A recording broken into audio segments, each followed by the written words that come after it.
Hey guys, Arshad is back here with a new video. In this video, I am gonna be teaching you how to make motion outro, which is look like this.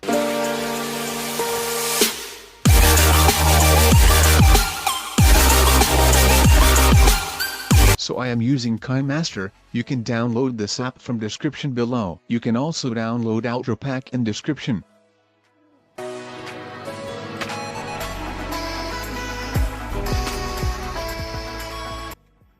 Before I start the video, make sure to subscribe my channel and also press the bell icon. So let's get started.